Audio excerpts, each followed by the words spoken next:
दोस्तों, क्या आपने कभी सोचा है कि सुबह के कुछ घंटे हमारे जीवन का रुख बदल सकते हैं? हाँ, वही समय जब पूरा जग सो रहा होता है और चारों तरफ सन्नाटा छाया होता है। शास्त्र कहते हैं, सुबह 3 बजे से 6 बजे तक का समय ब्रह्म मुहूर्त कहलाता है और इस समय की गई साधना, प्रार्थना और अच्छे कार्यों का असर इतना गहरा होता है कि ये जीवन को सचमुच जादू की तरह बदल देता है। ब्रह्म मुहूर्त है क्या? ब्रह्म मुहूर्त का अर्थ है ब्रह्म का समय, यानी वो घड़ी जब वातावरण पवित्र, ऊर्जा से भरा और मन शांत होता है। ये समय सूर्योदय से लगभग 1.5 घंटे पहले शुरू होता है। हमारे ऋषि मुनि इसी समय उठकर साधना करते थे और आज आधुनिक विज्ञान भी मानता है कि इस समय का असर शरीर और मन पर असाधारण होता है। बुजुर्गों के लिए क्यों खास?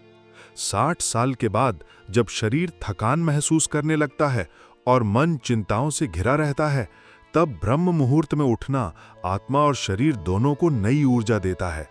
दिमाग ताजा रहता है, शरीर हल्का और चुस्त रहता है और सबसे बड़ी बात, आध्यात्मिक शांति मिलती है। लेकिन सवाल यह है कि ब्रह्म मुहूर्त में उठकर किया क्या जाए, क्योंकि सिर्फ उठ जाना ही काफी नहीं है। अगर सही काम किए जाएं तो जीवन सचमुच बदल सकता है। तो चलिए अब जानते हैं कि सुबह 3 से 6 बजे के बीच कौन-कौन से काम करने चाहिए जिनसे बुजुर्गों का जीवन जादू की तरह बदल सकता है। तो दोस्तों, आपने समझ लिया कि ब्रह्म मुहूर्त कितना अद्भुत समय है। अब जानते हैं कि बुजुर्गों को इस समय कौन-कौन से काम करने चाहिए ताकि जीवन लंबा, स्वस्थ और सुखमय बने। स्नान या मुख प्रक्षालन। ब्रह्म मुहूर्त में उठते ही सबसे पहले मुख प्रक्षालन यानी मुंह धोना और अगर संभव हो तो हल्का स्नान करना चाहिए। इससे शरीर की सुस्ती टूटती है और मन तरोताजा हो जाता है। आयुर्वेद कहता है कि इस समय स्नान करने से न केवल शरीर शुद्ध होता है, बल्कि मानसिक विकार भी कम होते हैं। प्राणायाम और श्वास साधना। इस समय का वातावरण प्रदूषण रहित और ताजगी से भरा होता है। बुजुर्ग अगर सुबह 10 से 15 मिनट अनुलोम विलोम, भ्रामरी या गहरी श्वास का अभ्यास करें तो फेफड़े मजबूत होते हैं, दिल स्वस्थ रहता है और चिंता, तनाव स्वतः दूर हो जाता है। ध्यान और मंत्र जप। ब्रह्म मुहूर्त को ध्यान और जप का समय कहा गया है, क्योंकि इस समय मन स्वाभाविक रूप से शांत रहता है। अगर बुजुर्ग ओम नमः शिवाय, गायत्री मंत्र या अपने इष्ट देव का नाम जपें तो स्मरण शक्ति बढ़ती है, मन स्थिर होता है और आध्यात्मिक आनंद मिलता है। हल्का योग और व्यायाम। 60 साल के बाद शरीर को गतिशील बनाए रखना जरूरी है। इस समय हल्के योग आसन जैसे ताड़ासन, भुजंगासन, वज्रासन या सिर्फ टहलना भी बेहद लाभकारी होता है। ये न केवल शरीर को लचीला रखते हैं, बल्कि हड्डियों और जोड़ों के दर्द में भी राहत देते हैं। लेकिन दोस्तों, सिर्फ ये ही नहीं, ब्रह्म मुहूर्त में एक ऐसा काम है जिसे करने से जीवन की दिशा बदल सकती है। ये काम साधारण भी है और गहरा भी। तो चलिए अब जानेंगे कि ब्रह्म मुहूर्त में वो एक खास अभ्यास क्या है जिसे अपनाकर बुजुर्ग न सिर्फ स्वस्थ रह सकते हैं, बल्कि उनका जीवन जादुई शांति से भर जाएगा। दोस्तों, अब तक आपने जाना कि ब्रह्म मुहूर्त में उठकर स्नान, प्राणायाम, ध्यान और योग करने से बुजुर्गों को कितने अद्भुत लाभ मिलते हैं। लेकिन अब सवाल यह है कि क्या कोई ऐसा एक अभ्यास है जो जीवन की दिशा ही बदल सकता है? जी हां, वो अभ्यास है स्वाध्याय और सकारात्मक चिंतन, यानी सेल्फ रिफ्लेक्शन एंड ग्रैटिट्यूड। सुबह का आत्मचिंतन। ब्रह्म मुहूर्त में बैठकर अपने जीवन पर शांत मन से विचार करना, अपने अच्छे बुरे कर्मों को देखना और ईश्वर का आभार मानना।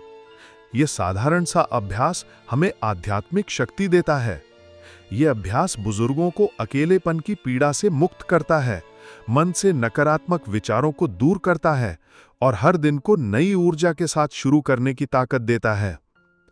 आभार व्यक्त करना क्यों जरूरी है? हमारे बुजुर्गों ने जीवन में बहुत कुछ झेला है, सुख दुख, रिश्तों के उतार चढ़ाव, स्वास्थ्य की चुनौतियां। जब सुबह के समय हम ईश्वर का धन्यवाद करते हैं कि हमें आज एक और दिन मिला, तो मन में संतोष और शांति स्वतः उतर आती है। वैज्ञानिक शोध भी बताते हैं कि कृतज्ञता का अभ्यास करने वाले लोग ज्यादा लंबा और स्वस्थ जीवन जीते हैं। स्वाध्याय का महत्व। इस समय धार्मिक ग्रंथों का थोड़ा सा पाठ या गीता के श्लोकों का मनन करने से आत्मा शुद्ध होती है।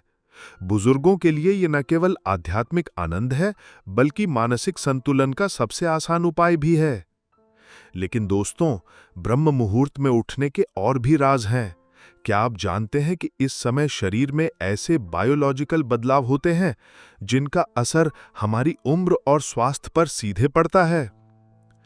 हम समझेंगे कि आधुनिक विज्ञान भी क्यों कहता है कि ब्रह्म मुहूर्त में उठना बुजुर्गों के लिए एक स्वर्णिम दवा जैसा है।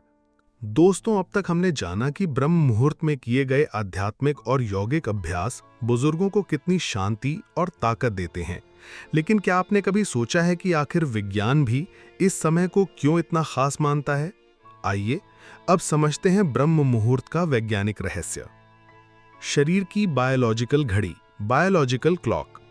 हमारे शरीर के अंदर एक सर्केडियन रिदम यानी प्राकृतिक घड़ी होती है।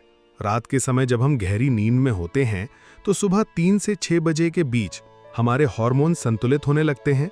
शरीर की क्लीनिंग प्रोसेस यानी डिटॉक्स तेज होती है और दिमाग की स्मृति शक्ति, मेमोरी पावर सबसे सक्रिय होती है। यही कारण है कि इस समय प्रार्थना, जप और सीखने की क्षमता सबसे तेज मानी जाती है। ताजी हवा और ऑक्सीजन का स्तर। ब्रह्म मुहूर्त के समय वातावरण में ऑक्सीजन का स्तर अधिक होता है। बुजुर्ग अगर इस समय गहरी सांस लें तो फेफड़ों की क्षमता बढ़ती है, रक्त शुद्ध होता है और थकान व आलस्य तुरंत दूर हो जाता है। मानसिक स्वास्थ्य पर असर। इस समय उठने वालों का मन दिन भर शांत और संतुलित रहता है। वैज्ञानिकों का कहना है कि ब्रह्म मुहूर्त में उठकर ध्यान और योग करने से बुजुर्गों में डिप्रेशन के लक्षण कम होते हैं, दिमाग तेज रहता है और याददाश्त में सुधार होता है। हृदय और हड्डियों के लिए वरदान। जो बुजुर्ग इस समय नियमित टहलते हैं उनका ब्लड प्रेशर नियंत्रित रहता है और जोड़ों का दर्द भी धीरे धीरे कम होने लगता है। यही वजह है कि आयुर्वेद इसे अमृत वेला कहता है। अब तक आपने देखा कि ब्रह्म मुहूर्त न केवल आत्मा और मन बल्कि शरीर के लिए भी अमृत जैसा है। लेकिन दोस्तों, सवाल उठता है कि क्या हर बुजुर्ग आसानी से सुबह 3 से 6 बजे उठ सकता है? और अगर उठे तो क्या कुछ सावधानियां भी जरूरी हैं? अब हम जानेंगे कि बुजुर्गों को ब्रह्म मुहूर्त अपनाने के लिए किन व्यावहारिक तरीकों और सावधानियों का ध्यान रखना चाहिए ताकि ये आदत बोझ न लगे बल्कि आशीर्वाद बन जाए। दोस्तों, अब तक आपने समझ लिया कि ब्रह्म मुहूर्त क्यों इतना खास है। यह आत्मा, मन और शरीर तीनों को शक्ति देता है। लेकिन अब सवाल यह है कि बुजुर्ग इसे अपने जीवन में कैसे सहजता से अपना सकते हैं, क्योंकि 60 साल की उम्र के बाद नींद का पैटर्न बदल जाता है और अचानक 3 बजे उठना मुश्किल भी लग सकता है। 1. सोने का समय बदलें। अगर आप रात 11 या 12 बजे सोते हैं तो सुबह 3 बजे उठना कठिन होगा। कोशिश करें कि रात 9:30 या 10 बजे तक सो जाएं। इससे शरीर को पर्याप्त नींद मिलेगी और सुबह उठना आसान लगेगा। 2. हल्का आहार लें। रात को भारी खाना खाने से पेट भरा हुआ लगता है और नींद गहरी नहीं आती। बुजुर्गों को रात में हल्का और सुपाच्य भोजन लेना चाहिए, जैसे खिचड़ी, दूध या सूप। 3. धीरे धीरे आदत डालें। अगर आप सीधे 3 बजे उठने की कोशिश करेंगे तो ये बोझ जैसा लगेगा। पहले 5 बजे उठना शुरू करें, फिर धीरे धीरे समय घटाकर 4 बजे और फिर 3:30 बजे ले आएं। इससे शरीर को सहज रूप से आदत पड़ जाएगी। 4. शरीर पर जोर ना डालें। कई बुजुर्गों को घुटने का दर्द या ब्लड प्रेशर की समस्या होती है। ऐसे में जरूरी नहीं कि आप लंबा योग करें, सिर्फ हल्की स्ट्रेचिंग, टहलना और गहरी सांस लेना भी पर्याप्त है। 5. मन को तैयार करें। याद रखिए, ब्रह्म मुहूर्त केवल उठने का समय नहीं है, बल्कि ईश्वर से जुड़ने का अवसर है। अगर मन में ये भाव रहेगा कि मैं अपनी आत्मा को शुद्ध करने के लिए उठ रहा हूं, तो थकान की जगह आपको आनंद मिलेगा। धीरे से उत्सुकता बढ़ाते हुए। लेकिन दोस्तों, क्या आप जानते हैं कि ब्रह्म मुहूर्त में उठने की यह आदत अगर बुजुर्ग नियमित रूप से अपनाएं तो ये उनके जीवन की दिशा ही बदल सकती है। यहां तक कि कई बुजुर्ग कहते हैं कि इस आदत ने उन्हें नई जिंदगी दी। अब हम समझेंगे कि अगर बुजुर्ग रोजाना ब्रह्म मुहूर्त में उठकर इन कामों को करें तो उनका जीवन सचमुच कैसे जादू की तरह बदल जाता है। दोस्तों, अब तक हमने जाना कि ब्रह्म मुहूर्त यानी सुबह 3 से 6 बजे का समय बुजुर्गों के लिए कितना अद्भुत खजाना है। ये केवल एक आदत नहीं, बल्कि आध्यात्मिक और शारीरिक पुनर्जन्म का द्वार है। जीवन में क्या बदलता है अगर बुजुर्ग रोजाना इस समय उठकर बताए गए काम करें? स्नान व प्राणायाम, मंत्र जप और ध्यान, हल्का योग और स्वाध्याय, आभार और आत्मचिंतन, तो धीरे धीरे जीवन में ये परिवर्तन दिखाई देने लगते हैं। शरीर हल्का और चुस्त रहने लगता है, जोड़ों व गर्द की समस्या कम हो जाती है, दिमाग शांत और सकारात्मक रहता है, और सबसे बड़ी बात, आत्मा में संतोष और प्रसन्नता भर जाती है। क्यों बुजुर्गों के लिए वरदान है? 60 साल के बाद जब शरीर बूढ़ा होने लगता है और मन कई तरह की चिंताओं से घिर जाता है, तो ब्रह्म मुहूर्त एक ऐसी प्राकृतिक औषधि की तरह काम करता है जिसका कोई साइड इफेक्ट नहीं, केवल लाभ ही लाभ हैं। दोस्तों, ब्रह्म मुहूर्त में उठना शायद शुरुआत में कठिन लगे, लेकिन याद रखिए, ये वही समय है जब ईश्वर का द्वार सबसे खुला होता है। अगर बुजुर्ग इस समय कुछ पल भी प्रार्थना, ध्यान और आत्मचिंतन में बिताएं, तो सचमुच उनका जीवन जादू की तरह बदल सकता है। तो क्यों ना कल सुबह से ही इस अमृत वेला को अपने जीवन में उतारें? शायद यही वो कदम है जो आपको आपके जीवन की सबसे बड़ी शांति और सुख की ओर ले जाएगा। अगर आपको ये वीडियो पसंद आया हो तो इसे अपने दोस्तों और परिवार के साथ जरूर साझा कीजिए, क्योंकि कौन जाने आपके एक छोटे से शेयर से किसी बुजुर्ग का जीवन सचमुच बदल जाए। और हाँ, चैनल को सब्सक्राइब करना ना भूलें। नमस्कार।